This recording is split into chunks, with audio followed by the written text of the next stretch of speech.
جناب Mahmood Khan C M Pakhtunkhwa, governor صاحب، معزز حضرات، ممند کے لیڈرز، بزرگ، نوجوان، میں سب سے پہلے آپ کو اپنی حکومت کی پالیسی بتانا چاہتا ہوں۔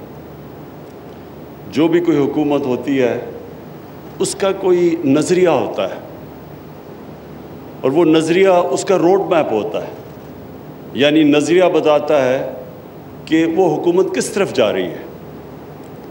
تو میں پہلے دن سے آپ کو بتا رہا ہوں کہ میرا نظریہ وہ ہے جو مدینہ کی ریاست جس اصولوں پہ کھڑی ہوئی تھی وہ ہے ہمارا نظریہ۔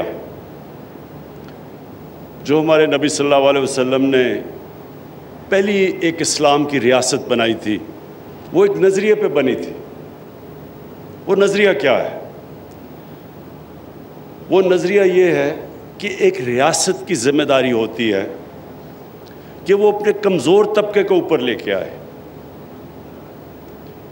وہ کمزور طبقہ خود اوپر نہیں آ سکتا، اس کو مدد کی ضرورت ہوتی ہے، اور ریاست کی سب سے زیادہ ذمہ داری ہوتی ہے کہ اپنے کمزور لوگوں کو، جس طرح دنیا کی تاریخ کی پہلی فلاحی ریاست بنائی گئی مدینہ میں، کبھی دنیا میں کوئی سوچ نہیں تھی فلاحی ریاست کی۔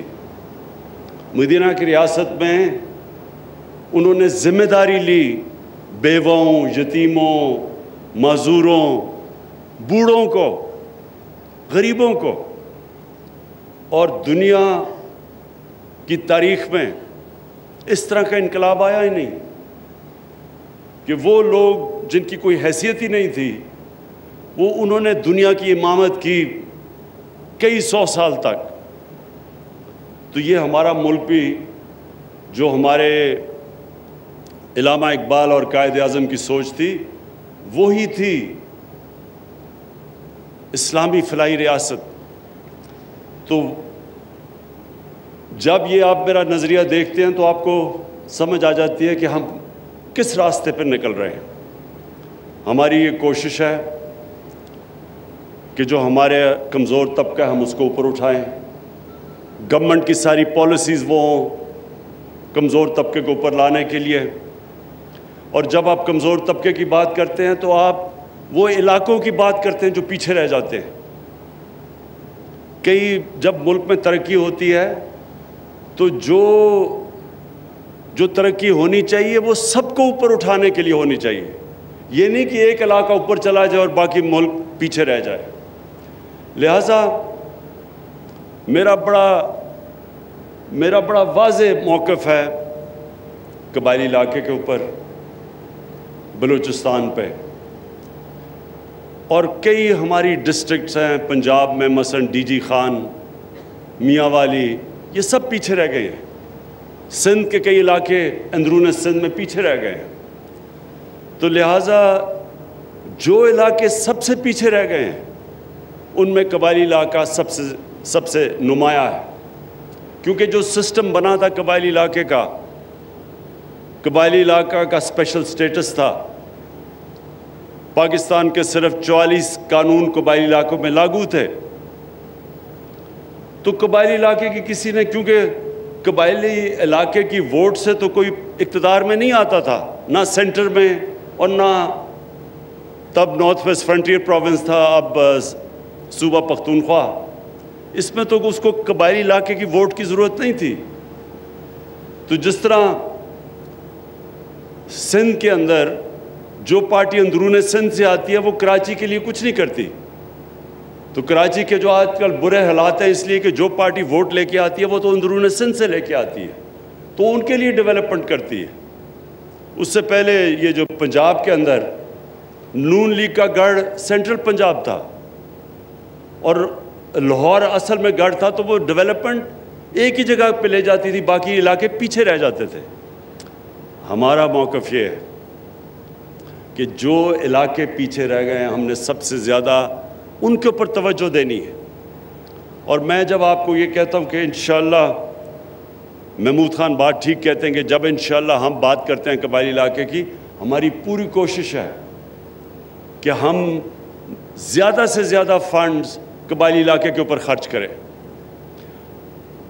مجھے تھوڑا سا افسوس بھی ہوتا ہے کہ حالانکہ ہمارے صوبوں نے یہ وعدہ بھی کیا تھا ہمارے آنے سے پہلے کہ 3% وہ اپنے NFC ایوارڈ سارے صوبے دیں گے قبائلی علاقے کو، لیکن اب ہم نے جب ہمیں حکومت ملی تو وہ صوبے تیار نہیں ہیں اپنے وہ فنڈ دینے کے لیے جو انہوں نے وعدہ کیا ہوا تھا.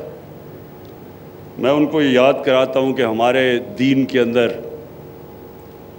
قرآن کے اندر یہ بڑا واضح لکھا ہوا ہے کہ اپنے وعدوں کو پورا کرو. مسلمان اپنے وعدے پہ کھڑا ہوتا ہے، اور انشاءاللہ میری پوری کوشش ہے کہ ان سارے صوبوں سے جو باقی صوبے ہیں، پختونخوا نے تو اپنا شیئر دے دیا، لیکن باقی صوبے کہتے ہیں جی آگے ہی بڑے برے حالات ہیں، آگے ہمیں پیسہ نہیں پورا مل رہا، کیونکہ ملک کے تو آپ سب جانتے ہیں کہ پچھلے 2 سال سے حالات برے ہیں. ٹھیک ہونے والے تھے، پھر کرونا آ گئی، کرونا کی وجہ سے ہمارے پیسہ کم اکٹھا ہوا. لیکن میں پوری کوشش کروں گا انشاءاللہ کہ پختون جو ہمارا انضمام ہوئے علاقے ہیں، پرانا قبائلی علاقہ، میری پوری کوشش ہے کہ آپ کو ہم جو فنڈز، باقی اگر علاقوں کو فنڈز نہیں بھی ملتے، کم از کم قبائلی علاقے اور بلوچستان کو پورے فنڈز ملنے چاہیے. جو محمود خان آپ نے بات کی کہ جو آپ کو ڈیولپمنٹ کے لیے قبائلی علاقے کے لیے فنڈز چاہیے، انشاءاللہ اس کے اوپر ہم پورا زور لگا رہے ہیں. اور آپ کو پتہ ہے کہ پلاننگ کو میں نے پورا کہا ہوا ہے منسٹری آف پلاننگ کو کہ قبائلی علاقے کے لیے آپ کہیں سے بھی فنڈز پورے کریں. کیونکہ مجھے ایک اور خدشہ ہے، ہمارے دشمن ان لوگوں کے ساتھ پوری طرح ان کے ساتھ رابطے میں ہیں، پوری کوشش کر رہے ہیں کہ وہ عناصر جو نہیں چاہتے یہ انضمام قبائلی علاقے کا اور پختونخوا کا، وہ پوری کوشش کریں گے کہ کوئی نہ کوئی انتشار پھیلایا جائے. جو ملک سے باہر دشمن ہیں وہ اس طرح کے عناصر کو پوری طرح فنڈ بھی کرتے ہیں اور بار بار کوشش کرتے ہیں کہ کسی طرح رکاوٹیں ڈالی جائیں یہ جو انضمام ہوا ہے. اس لیے اور بھی زیادہ ضرورت ہے کہ ہم قبائلی علاقے کے اوپر پوری طرح ڈیولپمنٹ میں کوئی کسر نہ چھوڑیں. اور یہ جو انضمام کی وجہ سے ایک اور چیز ہوئی کہ یہ جو تجارت کرتے تھے یا جو چیزیں لے کے آتے تھے افغانستان سے، وہاں اب وہ باڑ لگ گئی ہے جو لگنی بھی چاہیے اسمگلنگ روکنے کے لیے، کیونکہ اسمگلنگ پاکستان کو تباہ کر رہی ہے. ہماری انڈسٹری نہیں ڈیولپ ہوتی اسمگلنگ کی وجہ سے. انڈسٹری اگر نہیں ڈیولپ ہوگی ہم روزگاری ان لوگوں کو دے سکیں گے، اپنے نوجوان آبادی کو. اور دوسری چیز، ہم ایکسپورٹ نہیں کر سکیں گے. اگر ایکسپورٹ نہیں کر سکیں گے پاکستان کبھی بھی یہ قرضوں کی دلدل سے نہیں نکل سکتا. تو اس کے لیے ہمیں اسمگلنگ تو روکنی ہے. لیکن وہ لوگ جو وہاں پہلے تو بارڈر تھا ہی نہیں، ان کے لیے بارڈر مارکیٹس کھولنی شروع کرنے لگے ہیں. پوری ہماری تیاری ہو رہی ہے کہ بارڈر مارکیٹس کھلیں تاکہ وہاں جو لوگ جو تجارت کرتے تھے افغانستان سے ان کے لیے موقع فراہم ہوں روزگار کے. اور ایک اور بڑی خوشخبری ہے کہ افغانستان میں جو اب امن کی طرف ڈائلاگ شروع ہو گیا ہے طالبان کا اور افغان گورنمنٹ کا. ہم سب دعا کرتے ہیں کہ یہ کامیاب ہو جائے. ادھر بھی ہمیں خوف ہے کہ ایسے عناصر بیٹھے ہوئے ہیں، ایسے ملک جو نہیں چاہتے کہ یہ امن ہو افغانستان میں. اور ہم سب دعا کرتے ہیں کہ اگر افغانستان میں امن ہو جائے تو یہ سارا قبائلی علاقہ، اس سب میں ایک بہت بڑی تبدیلی آ جائے گی، کیونکہ تجارت شروع ہو جائے گی.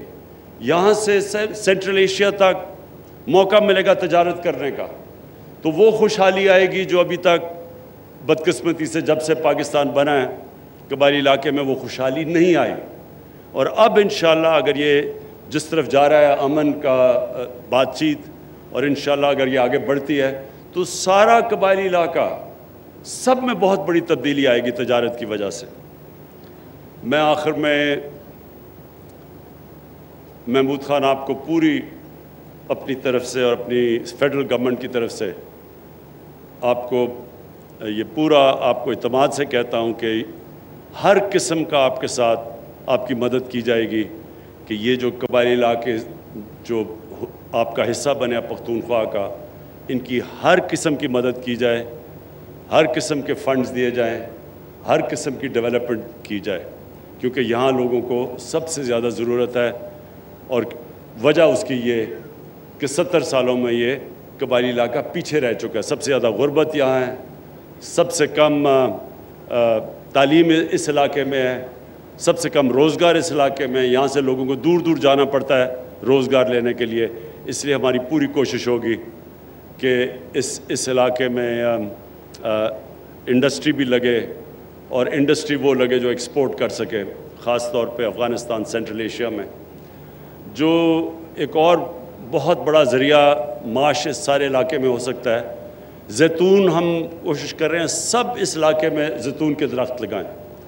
یہ جو ہم نے سٹڈی کیا ہے، یہاں سے لے کے نیچے وزیرستان تک، یہ وہ علاقہ ہے جو سب سے زیادہ جدھر زیتون کے درخت بہترین اگتے ہیں، اور اگر یہ اگلے 3-4 سال تک جو ہم درخت اگا رہے ہیں، یہ آپ کو یہی اس علاقے میں اتنی آمدنی دے دے گا کہ آپ کو کسی کو بھی تک اندازہ نہیں، کیونکہ جو زیتون ہے وہ دنیا میں بھی ایکسپورٹ کر سکتے ہیں، اور ہم جو باہر سے اتنا زیادہ جو تیل یعنی گھی وہ جو باہر سے امپورٹ کرتے ہیں وہ بھی ہمیں نہیں کرنا پڑے گا، اور یہ اس سے ایکسپورٹس بھی بڑھیں گی، اور اس سارے علاقے میں انشاءاللہ خوشحالی بھی آئے گی۔ بہت بہت شکریہ۔